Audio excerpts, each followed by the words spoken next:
بسم اللہ الرحمن الرحیم۔ السلام علیکم ورحمۃ اللہ وبرکاتہ۔ امید ہے کہ آپ سب خیر و عافیت کے ساتھ ہوں گے۔ اللہ تعالی ہم سب کا حامی و ناصر ہو، ہم سب کو دین و دنیا کی بلائیاں نصیب فرمائے اور ہم سب کو دین میں سرخرو فرمائے اور ہمارے چھوٹے چھوٹے اعمال کو نیکیوں میں بدل دے، ہمارے ہر گناہ سے ہماری حفاظت فرمائے، ہم سب پہ اپنا خاص فضل و کرم فرمائے۔ تو ہم آج ایسے ٹاپک کی طرف چلتے ہیں کہ دعا انسان کی تقدیر بدل کے رکھ دیتی ہے۔ چاہے انسان کتنا بھی گناہ گار، کتنا بھی خطا کار، کتنا بھی سیاکار کیوں نہ ہو، چاہے کسی بھی قسم کا کیوں نہ ہو، رب تعالیٰ کو اس کی چھوٹی سے چھوٹی نیکی بھی پسند آ جاتی ہے اور رب تعالیٰ کسی کی دعاؤں کے صدقے کسی کی مغفرت فرما دیتا ہے۔ اللہ ہم سب کے لیے بھی آسانیاں پیدا فرمائے۔ تو ایک شخص کے متعلق فرمایا جاتا ہے کہ ایک شخص نے خواب دیکھا۔ اس شخص نے یہ دیکھا کہ اس کو ایک خواب میں کوئی شخص کہہ رہا ہے کہ اس نمبر پر فون کرو اور اس شخص کو عمرہ کرواؤ۔ اس نے جب خواب سے بیدار ہوا تو سمجھا کہ ویسے ہی کوئی خواب ہے، خواب تو آتے رہتے ہیں۔ دوبارہ جب دوسرے دن سویا تو اس نے پھر وہی خواب دیکھا۔ پھر جب اٹھا تو پھر اس نے وہم جان کے اس کو اپنی طرف سے ٹال دیا۔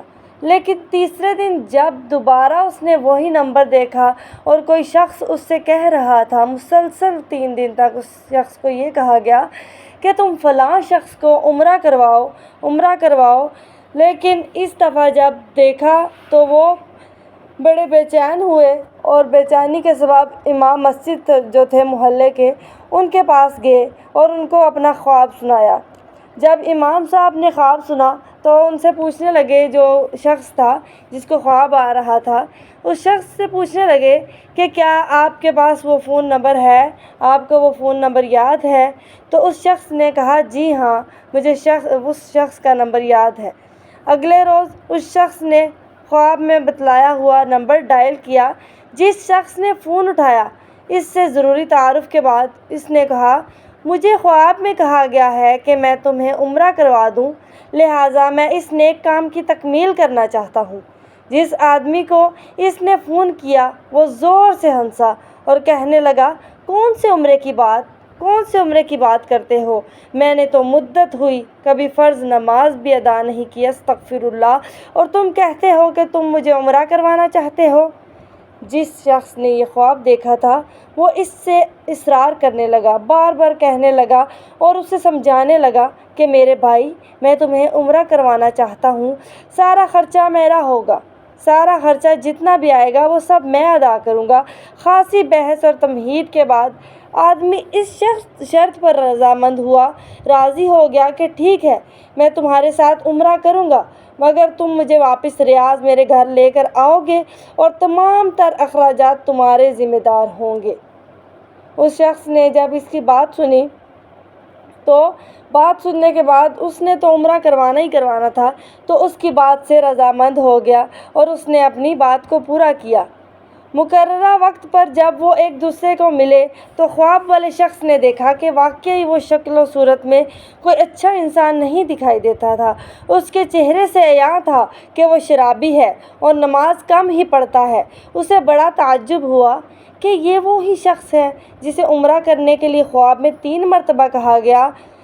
دونوں شخص مکہ مکرمہ عمرہ کے لیے روانہ ہو گئے۔ میقات پر پہنچے تو انہوں نے غسل کر کے احرام باندھا اور حرم شریف کا طواف کرنے لگے۔ مقام ابراہیم پر 2 رکعت نماز ادا کی، صفا و مروہ کی سعی کی، اپنے سروں کو منڈوایا اور اسی طرح عمرہ مکمل ہو گیا۔ اس کے بعد اب انہوں نے واپسی کی تیاری شروع کی۔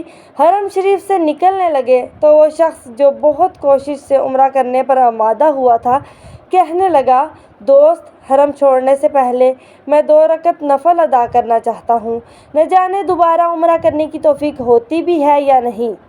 اسے کیا اعتراض ہوتا؟ اس نے کہا نفل پڑھو اور بڑے شوق سے پڑھو۔ اس نے اس کے سامنے نفل ادا کرنے شروع کر دیے۔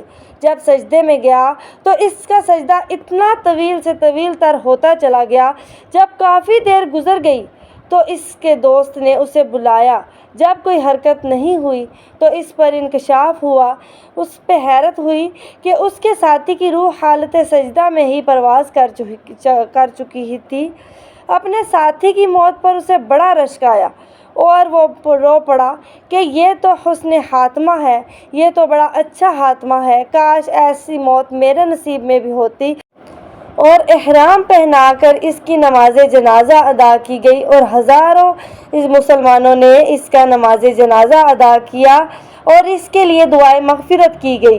اس دوران اس کی وفات کی اطلاع ریاض اس کے گھر والوں کو دی جا چکی تھی۔ خواب دیکھنے والے شخص نے اپنے وعدے کے مطابق اس کی میت کو ریاض پہنچا دیا، جہاں اسے دفن کر دیا گیا۔ چند ایام گزرنے کے بعد خواب دیکھنے والے شخص نے اس فوت ہونے والے کی بیوہ کو فون کیا۔ تعزیت کے بعد اس نے کہا، میں جاننا چاہتا ہوں کہ تمہارے شوہر کی کون سی ایسی عادت تھی، کون سا ایسا عمل تھا یا کون سی ایسی نیکی تھی کہ اس کا انجام اس قدر عمدہ اور اس قدر اچھا ہوا، اسے حرم کعبہ میں سجدے کی حالت میں موت آئی۔ بیوہ نے کہا، بھائی تم درست کہتے ہو، میرا خاوند کوئی اچھا آدمی نہ تھا، اس نے ایک لمبی مدت سے نماز روزہ بھی چھوڑ رکھا تھا اور شراب پینے کا عادی تھا۔ میں اس کی کوئی خاص خوبی بیان تو نہیں کر سکتی، ہاں مگر اس کی ایک عادت یہ تھی کہ وہ ہمارے ہمسایہ میں ایک غریب بیوہ اپنے چھوٹے چھوٹے بچوں کے ساتھ رہتی ہے۔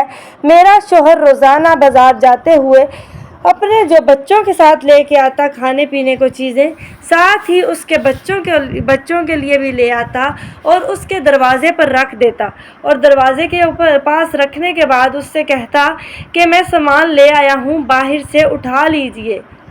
تو جب وہ بیوہ اٹھا لیتی تو یہ بیوہ عورت کھانا اٹھانے کے بعد ساتھ ہی اپنے ہاتھ اٹھاتی اور میرے شوہر کے یعنی میرے خاوند کے لیے دعا کرتی کہ اللہ تمہارا خاتمہ بالخیر کرے، اللہ تمہارا خاتمہ بالخیر کرے۔